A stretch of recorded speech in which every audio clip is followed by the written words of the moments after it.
누가복음 23장 26절에서 43절 함께 읽습니다. 시작.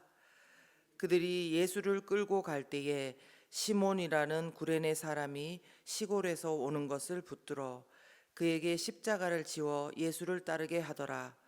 또 백성과 및 그를 위하여 가슴을 치며 슬피 우는 여자의 큰 무리가 따라오는지라. 예수께서 돌이켜 그들을 향하여 이르시되 예루살렘의 딸들아, 나를 위하여 울지 말고 너희와 너희 자녀를 위하여 울라. 보라, 날이 이르면 사람이 말하기를 잉태하지 못하는 이와 해산하지 못한 배와 먹이지 못한 젖이 복이 있다 하리라. 그때에 사람이 산들을 대하여 우리 위에 무너지라 하며 작은 산들을 대하여 우리를 덮으라 하리라. 푸른 나무에도 이같이 하거든 마른 나무에는 어떻게 되리요 하시니라. 또 다른 두 행악자도 사형을 받게 되어 예수와 함께 끌려가니라. 해골이라 하는 곳에 이르러 거기서 예수를 십자가에 못 박고 두 행악자도 그렇게 하니 하나는 우편에 하나는 좌편에 있더라.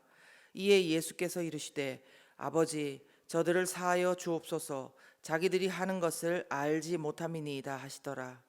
그들이 그의 옷을 나눠 죄비 뽑을새 백성은 서서 구경하는데 관리들은 비웃어 이르되 저가 남을 구원하였으니 만일 하나님이 택하신 자 그리스도이면 자신도 구원할지어다 하고, 군인들도 희롱하면서 나와 신 포도주를 주며 이르되 네가 만일 유대인의 왕이면 네가 너를 구원하라 하더라. 그의 위에 이는 유대인의 왕이라 쓴 패가 있더라. 달린 행악자 중 하나는 비방하여 이르되 네가 그리스도가 아니냐, 너와 우리를 구원하라 하되, 하나는 그 사람을 꾸짖어 이르되 내가 동일한 정죄를 받고서도 하나님을 두려워하지 아니하느냐. 우리는 우리가 행한 일에 상당한 보응을 받는 것이니 이에 당연하거니와 이 사람이 행한 것은 옳지 않은 것이 없느니라 하고, 이르되 예수여, 당신의 나라에 임하실 때에 나를 기억하소서 하니, 예수께서 이르시되 내가 진실로 네게 이르노니 오늘 네가 나와 함께 낙원에 있으리라 하시니라. 아멘. 네, 하이나 큐티 말씀 나누겠습니다. 오늘 본문은 우리 주 예수님이 그 무거운 십자가를 지시고 또 십자가에 못 박히신 그 말씀입니다. 저는 오늘 본문 말씀을 통해서 따라가면서 구경하던 백성들과 십자가를 대신 진 구레네 시몬을 묵상했습니다. 예수님이 십자가를 지고 가시는 주변과 십자가를 지신 곳에는 많은 사람들이 함께 있었습니다. 저는 그 중에서 십자가 뒤를 따라다니며 구경하는 백성들과 십자가를 대신 진 구레네 사람을 묵상했는데요. 아마도 지난 3년여 예수님의 행하신 일들을 듣고 소문이라도 좀 들은 사람들은 도대체 이 예수라는 사람이 어떻게 될지 하는 궁금증을 가지고 많이 모여들었을 것입니다. 예수님께서는 병들었던 자들도 치유하고 심지어는 죽은 자들도 살렸고 또 귀신 들린 자에게서 귀신을 쫓아내고 떡 5개와 물고기 2마리로 남자만 5,000명을 먹이는 기적을 보여주셨던 그 예수님이 과연 어떻게 되는지 보려고 사람들이 몰려든 것입니다. 설마 이런 그 사람이 그대로 십자가형을 당할까? 정말 그가 그리스도라면 지금이라도 무슨 수를 써서 저 군인들을 제압하고 십자가에서 내려오지 않으실까? 정말 그가 하나님의 아들이시라면 하나님이 아들이 죽는 것을 그대로 내버려 두실까? 이런 수많은 궁금증들과 질문들을 가지고 사람들이 보고 있었을 것입니다. 그런데 예수님의 모습은 그들이 생각하는 것과 너무나 많이 달랐습니다.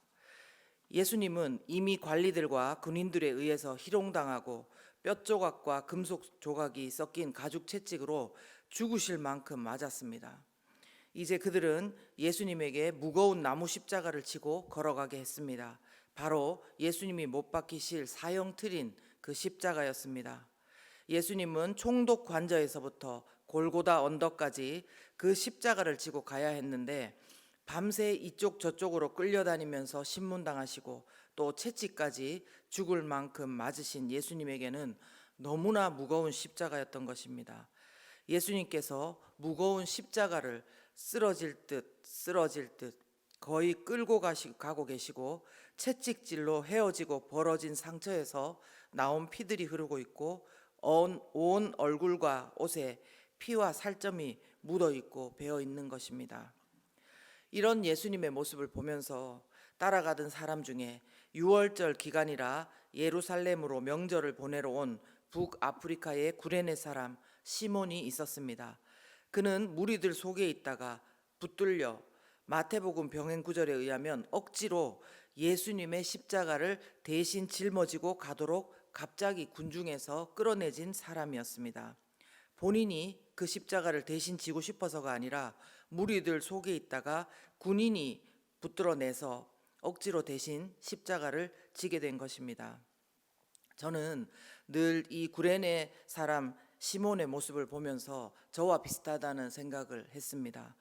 인생의 고난을 만나서 예수님을 잘 알고 싶어서 예수님께 가까이 온 것이 아니라 인생의 고난을 만나서 그 고난을 어떻게라도 벗어보려고 예수님 근처에 있다가 주님의 부르심에 동참하게 된 저의 모습과 너무나 비슷하다는 생각이 들었기 때문입니다. 어쨌든 그래서 그는 본의 아니게 그냥 구경하는 백성들보다 더욱 그 십자가의 무게가 얼마나 무거운지, 예수님이 옆에서 보니까 얼마나 더 찢기셨는지, 왜 예수님께서 이것을 지시고 죽으셔야만 되는지 더 많은 생각들을 할 수밖에 없었습니다. 예수님의 십자가가 다른 누구보다도 이 사람에게는 더 다르게 다가온 것입니다. 이처럼 주 안에서 예수님을 생각하면서 겪는 고된 경험과 묵상들은 본인이 원했던 원치 않던 그 고통만큼 의미 있는 경험으로 연결될 때가 많은 것 같습니다. 물론 구경하던 백성들도 예수님의 죽음 이후에 그 된 일을 보고 다 가슴을 치며 돌아갔다, 그렇게 했습니다. 참회와 후회가 있었다는 것입니다. 그러나 대가 지불이 없는 그냥 궁금해서 구경만 하던 그들 중에 도대체 얼마만큼의 사람이 예수님께로 돌아왔는지는 모를 일입니다. 그런데 비록 구레네 시몬이 억지로 예수님의 십자가를 지긴 했지만 그 고생과 수고가 아깝지 않을 만큼 그에게 이것은 정말 중요한 경험이 되었습니다. 마가복음 15장 21절에 보면 구레네 시몬은 누구라고 소개되어 있냐면요, 알렉산더와 루포의 아버지라고 소개되어 있습니다. 그런데 이 루포가 어디에 나오냐면 로마서 16장 13절에서 바울이 로마 교회에 보내는 서신서에서 쓰기를 어떻게 말하냐면 주 안에서 택하심을 입은 루포와 그의 어머니에게 문안하라, 이렇게 말씀하는 것입니다. 주 안에서 택하심을 입은 루포와 그의 어머니에게 문안하라. 이것으로 보아 처음에는 억지로 붙들려서 예수님의 십자가를 대신 진 구레네 시몬이었지만 이 일로 인해서 그의 가족 모두가 구원받는 그런 복을 입은 것을 알 수 있습니다. 사랑하는 여러분, 우리가 신앙생활을 할 때도 이런 모습들이 있는 것 같습니다. 우리는 될 수 있으면 내가 꼭 안 져도 되는 짐은 안 지고 싶어 합니다. 그저 옆에 따라가면서 어떻게 되는지 좀 보고 싶은 마음들이 있습니다. 삶의 어려움으로 인해 나도 누군가처럼 정말 하나님께 매달리고 싶고 그러긴 하지만 괜히 그렇게 했다가 응답이 안 되면 실망이 올까봐 헛고생하지 않을까 싶어서 그러는 겁니다. 그러나 오늘 구레네 시몬과 구경하던 백성들 이렇게 비교해서 한번 보시면 우리에게도 억지로 지어진 것만 같은 그 부담스러운 내 환경과 주님의 일이 어쩌면 오히려 우리가 예수님을 더욱더 가까이 할 수 있는 복이 될 수 있지 않을까요? 예. 또 저는 오늘 본문 말씀을 통해서 당신을 위해 울지 말고 너희와 너희 자녀를 위해 울라고 하신 주님의 모습을 묵상했습니다. 예수님을 위해 울지 말고 우리를 위해 울라고 하신 주님. 구경하는 백성도 아니고 그렇다고 정죄를 받아 십자가에 달린 강도도 아니고 그렇다고 대신 예수님의 십자가를 진 그 사람도 아닌 또 한 부류의 사람이 있었습니다. 누구냐 하면 그들은 바로 27절에 나오는 그를 위하여, 그가 누굽니까? 예수님을 위하여 가슴을 치며 슬피 우는 여자의 무리였습니다. 예수님을 위하여 가슴을 치며 슬피 우는 여자의 무리. 23장 뒷부분에 의하면 이들은 예수님의 고향 갈릴리에서 예수님과 함께 따라온 여자들이었습니다. 그들 중 몇 명의 이름은 막달라 마리아, 요한나, 야고보의 모친 마리아였습니다. 여러분, 막달라 마리아는 아시는 대로 7 귀신이 들린 여자였다가 예수님에게 치유받은 여자입니다. 그리고 야고보의 모친이라고 소개된 또 한 명의 마리아가 있고, 요한나는 누구냐면 누가복음 8장에 보시면 헤롯의 청지기 구사의 아내이며 예수님과 제자들을 자기들의 소유로 섬기던 그런 여인이었습니다. 한마디로 예수님께 치유받고 또 예수님께 헌신하던 그런 여인들이었다는 것입니다. 그러니 이들 역시 정죄받고 처참한 십자가형을 앞두고 있던 예수님의 뒤를 가슴을 치면서 울면서 따라가지 않을 수 없는 것입니다. 그런데 예수님께서 이들에게 골고다 언덕을 향해서 가시면서 돌이켜서 하시는 말씀이 있습니다. 여러분, 무엇일까요? 28절입니다. 우리 함께 읽어볼까요? 예수께서 돌이켜 그들을 향하여 이르시되 예루살렘의 딸들아, 나를 위하여 울지 말고 너희와 너희 자녀를 위하여 울라. 아멘. 뭐라고 하십니까? 예수님이 채찍에 맞고 그렇게 십자가를 지기 위해서 골고다 언덕을 올라가시지만 그 당신을 위해서 울지 말라는 것입니다. 누구를 위해서 울라고요? 너희와 너희 자녀들을 위해서 울라는 것입니다. 무슨 뜻이겠습니까? 예수님이 지시는 십자가, 매달려서 사형당하실 십자가만을 생각하고 너희가 우는 것은 옳지 않다는 것입니다. 아시는 대로 처참한 채찍질과 또 그리고 조롱과 너무나 고통스러운 십자가형으로 예수님이 죽으시지만 그 결국은 어떻게 됩니까? 사흘 만에 예수님은 부활하십니다. 그런데 너희와 너희 자녀들이 예수님을 믿지 않아서 앞으로 맞이하게 될 심판대의 슬픔은 더욱더 크다는 것입니다. 그래서 우리에게 오히려 우리와 우리 자녀들을 위해서 울라고 하신 것입니다. 또한 시대적인 배경으로도 AD 70년에 예루살렘 성전이 무너지고 함락되면서 그들이 당할 그 비극을 예수님께서 미리 아시기 때문에 그것을 슬퍼하라는 말씀인 것입니다. 사랑하는 여러분, 오늘 우리는 예수님이 달리신 성금요일을 지나고 있습니다. 가장 어둡고 힘든 시간을 예수님께서 보내셨을 것입니다. 그러나 그렇다고 우리가 그것만을 묵상하고 거기에만 젖어 눈물 흘리면 안 됩니다. 왜냐하면 예수님께서 나를 위해 울지 말고 너희와 너희 자녀를 위해 울라고 우리에게 당부하시고 있기 때문입니다.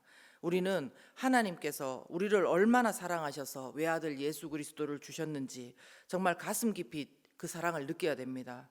하지만 왜 예수님이 그렇게 십자가에 돌아가셔야 했는지, 누구 때문에 예수님께서 그렇게 십자가에 달리셔야 했는지 다른 누구가 아니고 바로 나의 죄악 때문에 예수님께서 달리신 것이기 때문에 우리 자신의 죄를 애통하고 회개해야 되는 것입니다. 그리고 또한 아직까지도 우리의 자녀들이 예수님을 모른다면 그들이 심판 때에 당할 고통을 미리 생각하면서 그들을 위해 애통하면서 눈물로 기도하는 것이 정말 주님의 우리를 향한 사랑의 당부가 아닌가 생각합니다. 우리 이 시간 함께 기도하겠습니다.